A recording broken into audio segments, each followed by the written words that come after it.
मेरा पति जब भी काम से घर आते तो उनके पूरे शरीर पर खरोच के निशान होते और एक थैली में औरतों के फटे हुए कपड़े होते। मैं जब भी उन कपड़ों के बारे में जिक्र करती तो घबराहट से जाते और हमेशा उन कपड़ों को छूने से मना करते थे। एक दिन मैंने उनका पीछा किया और उसके बाद मैंने जो देखा, उसे देखते तो मेरी रूह कांप गई। मैंने देखा कि वो तो मेरा नाम रीमा है। मेरी शादी पंकज से 6 महीने पहले हुई थी। पंकज ज़्यादा अमीर नहीं था। ज़मीन जायदाद ना होने की वजह से पंकज एक छोटी मोटी नौकरी करके ही घर चलाता था।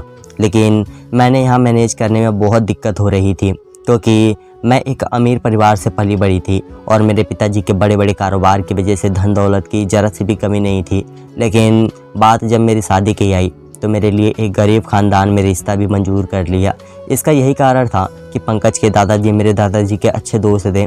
इसकी वजह से हमारे बचपन में ही उन लोगों ने रिश्ता तय कर लिया था कि रीमा की शादी पंकज से होगी। खैर, अब तो लोग इस दुनिया में नहीं हैं, लेकिन मेरे पिताजी ने दादाजी की बात पर मान रखते हुए मेरी शादी इस घर में कर दी। मैंने और मेरी माँ ने बहुत ज़्यादा कोशिश की थी कि रिश्ता ना हो, लेकिन मेरे पिताजी के आगे हमारी एक ना चली। आखिर चलती भी कैसे। हमेशा से पिताजी का गुस्सा वाला स्वभाव हम लोगों पर भारी पड़ रहा था। लेकिन इसी बीच एक बात बहुत अच्छी थी कि पंकज का स्वभाव बहुत अच्छा था। वो एक खुली और अच्छी सोच वाले इंसान थे। उनकी इन खूबी ने उनको गरीबीपन को ऊपर नहीं आने दिया था। खैर, उनके प्यार से आगे मैं झुक गई थी और पंकज के साथ झूल मिल गई थी। अब तो गरीब भी मुझे भाने लगी। खैर, 2 वक्त का खाना और पहनने के लिए अच्छे कपड़े और सिर पर छत, इसके अलावा क्या चाहिए था। और यह सब मुझे बखूबी मिल रहा था। पंकज की मेहनत से मैं बहुत खुश थी। मैं सोचती कि धोखे के आगे तो सच्चाई ही अच्छी है। सच्चाई और मेहनत से कमाया पैसा तो अलग ही रंग लाता है, चाहे वो कम हो क्यों ना हो। मैं इस सोच से बाहर निकलते हुए मेरी सास कहने लगी कि क्या हुआ बहू, आज इतनी गहरी सोच में क्यों कहाँ डूबी हुई हो। सब ठीक है ना। तुमने आज दोपहर की चाय नहीं बनाई। तभी मैंने उनसे कहा कि माफ़ करना माँ जी, अपने विचारों में खोई मैं भूल गई थी, अभी बना देती हूँ। खैर, कुछ दिन ऐसे ही निकलते गए।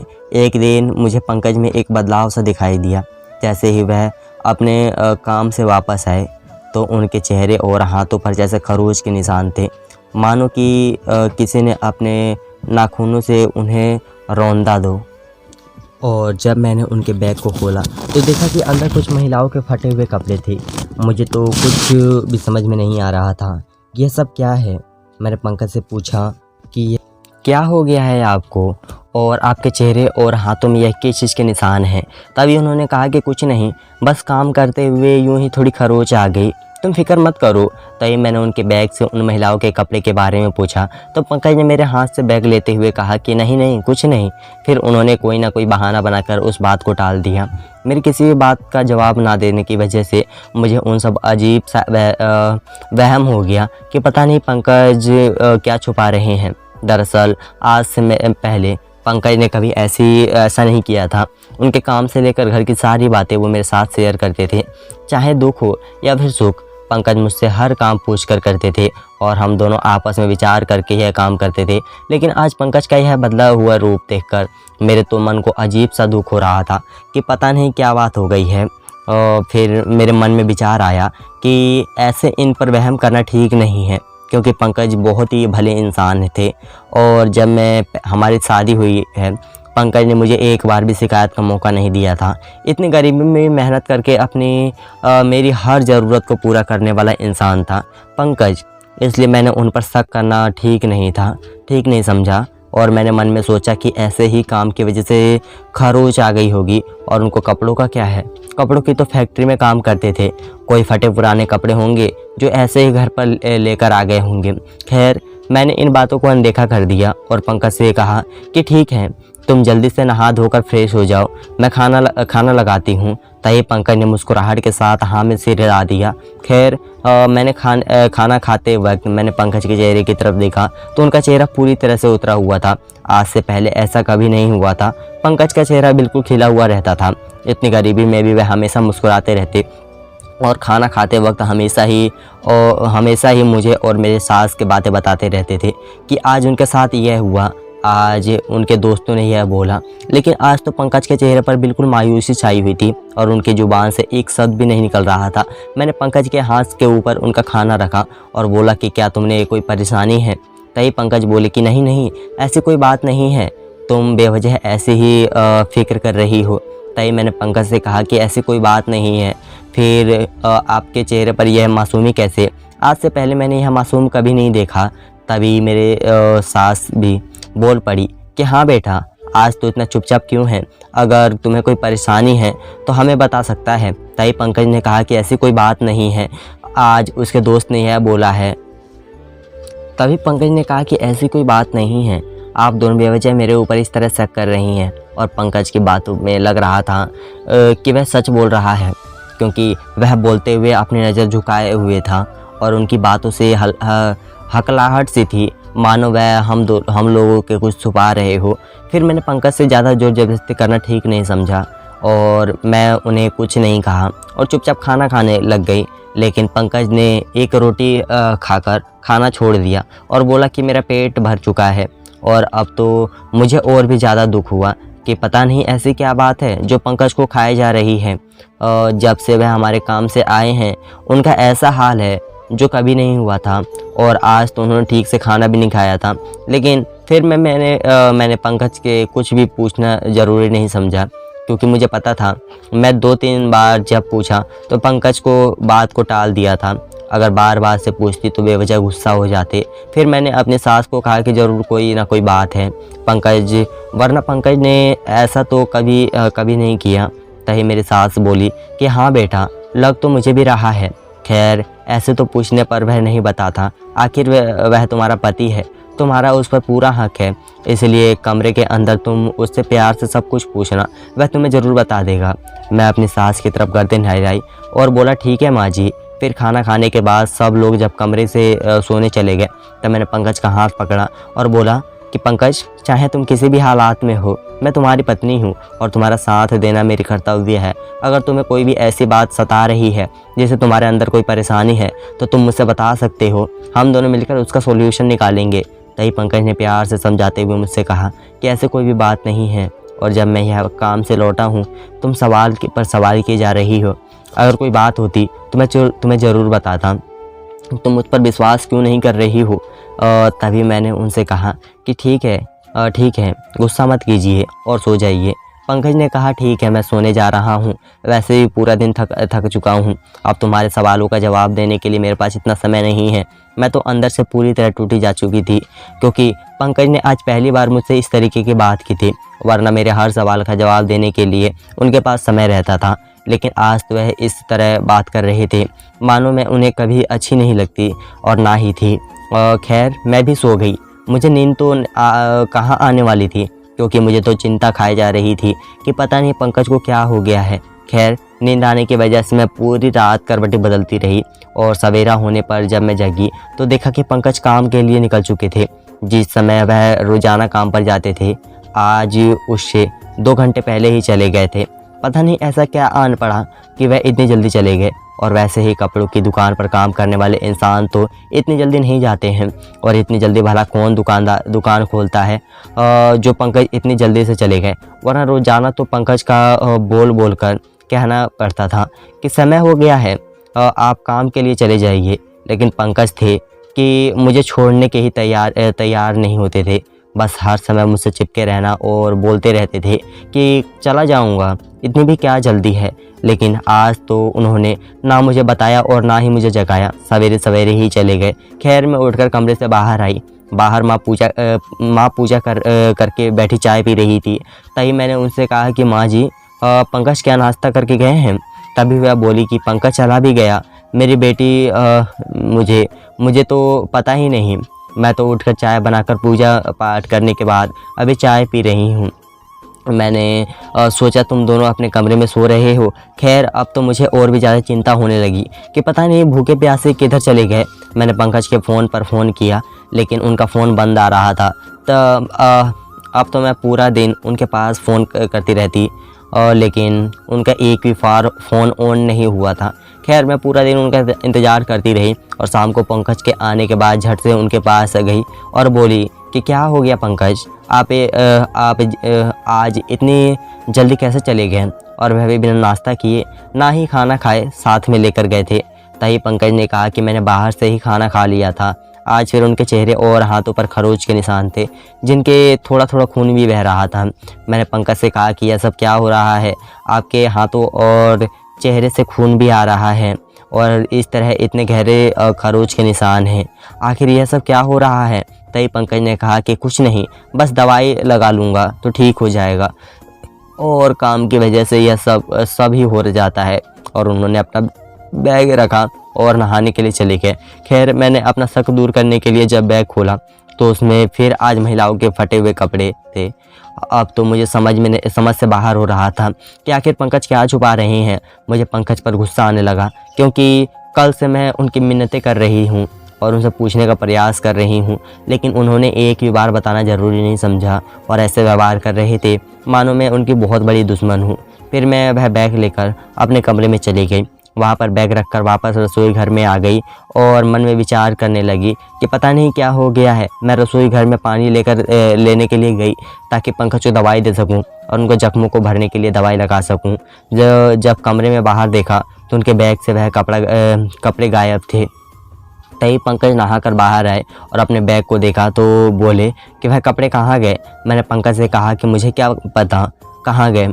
जब मैं रसोई घर में गई थी तो मैंने उसके अंदर ही थे, लेकिन जब वापस आई तो मैंने देखा कि उसके अंदर कपड़े नहीं थे।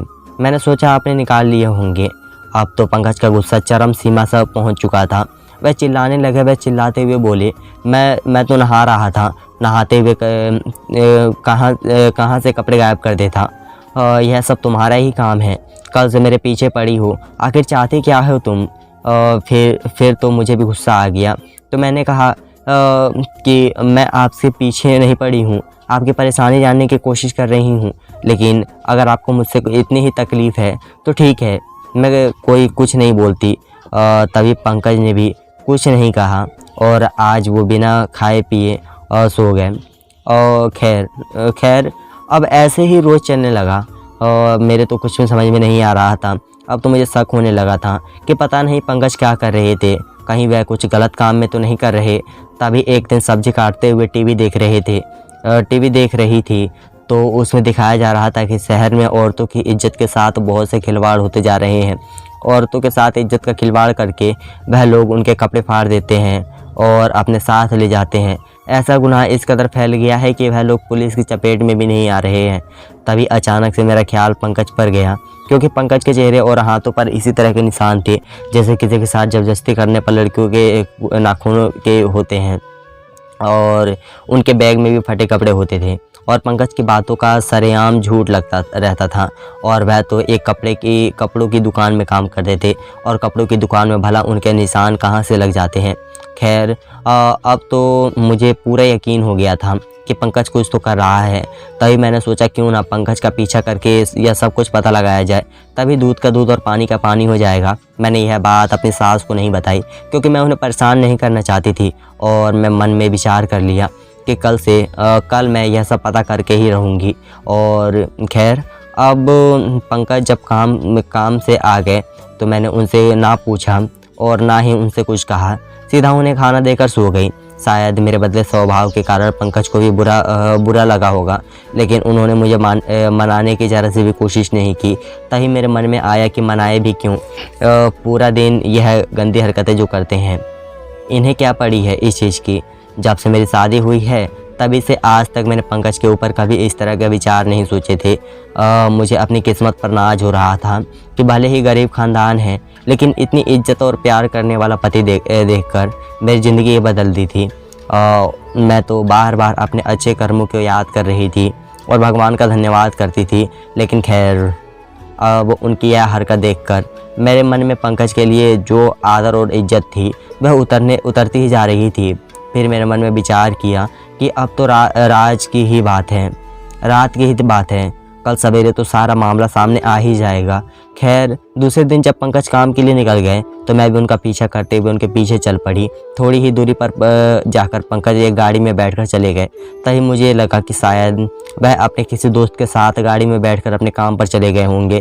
तभी मैंने एक रिक्शा किया और उनकी दुकान पर जाकर देखा, तो जहाँ पर वह काम करते थे वहाँ पर जाकर देखा तो मुझे वहाँ पंकज पर भी दिखाई नहीं दी कहीं भी। मैंने उस दुकान के मालिक से पूछा कि मेरे पति पंकज अभी तक नहीं आए क्या? तभी वह कहने लगे कि आपका पति आता कहाँ है, पिछले 10 दिन से पंकज हमारी दुकान पर नहीं आ रहा है। तभी हम लोगों ने उसे फ़ोन करके पूछा तो उसने बोला कि मेरी माँ की तबीयत ख़राब है, इसलिए मुझे 10-12 दिन की छुट्टी चाहिए, इसलिए उसकी छुट्टी चल रही है ना। लेकिन आप यह सब क्यों पूछ रही हैं? तभी मैंने सोचा कि उनके सामने कुछ भी बोलना ठीक नहीं है। तभी मैं बहाना बनाते हुए बोला, हाँ मैं तो भूल गई थी, माफ़ करना साहब। ऐसा कहकर मैं चली आई। अब तो मेरे मन में पूरी तरह शक बढ़ चुका था कि पंकज ज़रूर झूठ बोल रहे थे और वह फटे हुए कपड़े और उनके चेहरे और हाथों पर वह निशान साफ बयां कर रहे थे कि वह किस लड़की की इज्जत के साथ खिलवाड़ करते आते थे। और अब तो मेरा शक पूरी तरह साफ़ हो चुका था, क्योंकि वह दुकान पर भी नहीं आते थे। हम लोगों से वह दुकान का कहकर निकलने के बाद पता नहीं लड़कियों के साथ क्या क्या करते थे। उनकी इज्जत की नीलामी करते हुए ज़रा भी उन्हें शर्म नहीं आती। मैं तो उनके मन में पंकज के लिए पता नहीं क्या क्या विचार किए जा रही थी।